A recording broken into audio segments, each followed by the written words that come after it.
Gilles Gaillard, merci de bien vouloir vous prêter au jeu de ces micro-portraits. Comme les autres écrivains membres de l'association internationale Rencontre des auteurs francophones, vous allez vous retrouver avec eux lors du salon du livre de Wallonie qui se tiendra en Belgique à Mons les 23 et 24 novembre. Alors, on va essayer de faire un peu connaissance. Si j'ai bien lu ce qui vous concerne, vous êtes intéressé principalement par le roman policier, la littérature policière. En quoi est-ce que cette littérature-là vous a attiré au point que vous écriviez maintenant vos propres livres policiers? Alors, disons que je suis un fan de suspense et c'est pas nouveau puisqu'en fait le premier livre vraiment qui m'a donné l'inspiration pour écrire, je l'ai lu il y a très longtemps, j'avais 15 16 ans à l'époque. Il s'agit du Comte de Monte Cristo dont on parle beaucoup en ce moment parce que il y avait des retournements de situation, des choses comme ça et dès l'âge de 17 ans, j'ai commencé d'ailleurs à écrire un premier roman qui n'a jamais abouti, parce qu'après 17 18 ans, on pense à autre chose, vous voyez ce que je veux dire. Donc, je n'étais pas allé au bout, mais c'est quelque chose que j'ai eu envie de faire et depuis très, très, très longtemps. Vous avez répondu, avant que je ne la pose à la question que j'allais vous proposer, quel était le livre qui avait déclenché votre envie d'écrire et pour quelle raison. Donc, nous savons maintenant que c'est Alexandre Dumas et le Exactement. comte de Monte Cristo. Alors, deuxième question, le réseau des écrivains auquel vous adhérez est un réseau qui s'appelle Rencontre des auteurs francophones. En quoi est-ce que la francophonie vous concerne? En quoi est-ce que écrire dans une langue comme le français apporte quelque chose? Parce qu'on peut penser que pour la littérature policière, ce sont plutôt les anglo-saxons qui sont les maîtres d'œuvre.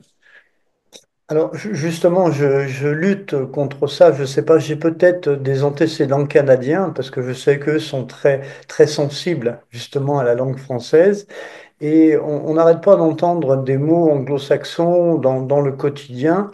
J'avoue que ça me gêne un petit peu et j'essaye d'éviter justement d'employer ce type de mots qui ne sont pas, et c'est pas vulgaire, hein, c'est pas ce que je veux dire, mais j'essaye d'éviter d'employer ce type de mots dans mes romans justement et je reste très attaché à la langue de Molière parce que c'est mon côté patriote, si vous voulez, qui ressort à travers mes écrits.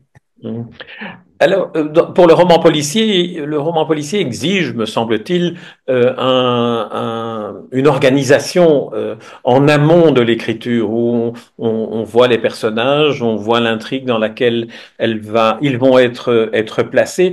On est davantage, quand on écrit un roman policier, une sorte de laborantin avec les petites souris qui courent dans leur boîte et dont on doit maîtriser le destin. Alors vous, comment ça fonctionne chez vous, l'écriture? Quel est, si on devait entrer dans votre cuisine d'écrivain, qu'est-ce qu'on y trouve? Alors, si vous voulez, il y a une idée de base. C'est vrai que ça demande beaucoup, beaucoup de réflexion, enfin, en ce qui me concerne, parce que je suis quand même, je me considère comme un primo auteur, un débutant, même s'il y a deux romans, je suis en train d'en écrire un troisième. J'en suis encore on va dire, au balbutiement, en quelque sorte. Mais je dresse un plan très précis, j'ai une idée très précise d'entrée, si vous voulez. Et au fil de l'écriture, c'est vrai qu'il m'arrive de modifier un petit peu le cours de l'histoire, le cheminement, parce que je découvre, il y a d'autres portes qui s'ouvrent en quelque sorte, parce que l'objectif, c'est euh, de mettre le maximum de suspense possible pour euh, attraper, si vous voulez, en quelque sorte, le lecteur, qu'il aille à la fin d'un chapitre et qu'il ait envie de poursuivre sans s'arrêter, quoi. C'est pas du tout des romans à l'eau de rose mais on n'est pas dans la violence extrême non plus. C'est surtout le processus de l'enquête, le suspense, l'intrigue qui m'habite, si vous voulez, en quelque sorte. Alors, le décor, en général, est un élément important. On sait que Simenon aimait le Paris, aimait les atmosphères un peu de brouillard, de pluie, de froid. Alors, vous, c'est Lyon, donc c'est plus ensoleillé, j'imagine. Pas toujours, pas toujours. Un peu plus maintenant avec le changement climatique, c'est vrai.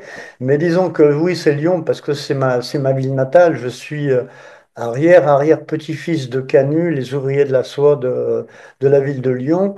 Et j'avais envie justement de parler d'eux, une façon peut-être un petit peu intime de leur rendre hommage à titre posthume. Mais il est vrai que j'adore ma ville, même si je demeure maintenant à Marseille. J'ai vécu 10 ans aux États-Unis, ce qui m'a permis d'ailleurs de faire la rencontre de l'association. Et c'était une très très bonne expérience et je poursuis l'aventure avec eux, forcément. Mais c'est ma ville natale avant tout. Alors, je voyage aussi dans d'autres horizons, forcément, dans mes romans, pour ne pas être considéré comme un auteur typiquement lyonnais, même si quelque part, ça me plairait. Oui, oui.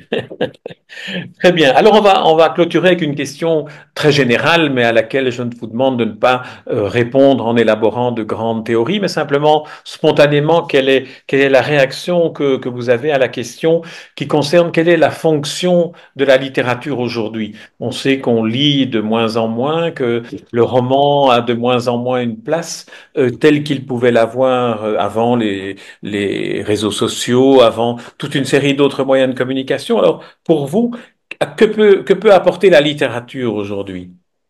Alors, je pense que déjà, elle peut enrichir son propre vocabulaire, ce qui n'est pas anodin, mais surtout, je pense qu'elle permet de voyager. C'est un très bon exutoire. Lorsqu'on peut être condamné à rester dans un lit, la lecture, c'est vraiment euh, la solution idéale, à mon avis, pour s'échapper quelque part. Mhm. C'est surtout dans cette fonction-là que je vois la lecture, et c'est comme ça que moi j'aime lire. Ça me permet de m'évader complètement, quoi. Oui. Et le comte de Monte-Cristo est un bon exemple pour Oui, un adolescent de 17 ans de se retrouver plongé dans ces aventures que l'on retrouve au cinéma maintenant. Très bien. exactement. Merci Gilles Gaillard. Et alors on se revoit à Mons les 23 et Avec, 24 novembre. avec plaisir et avec beaucoup d'impatience. Ah, eh bien, merci en tout cas et bonne chance là-bas alors, hein. Merci. Merci Jean, merci. Au plaisir.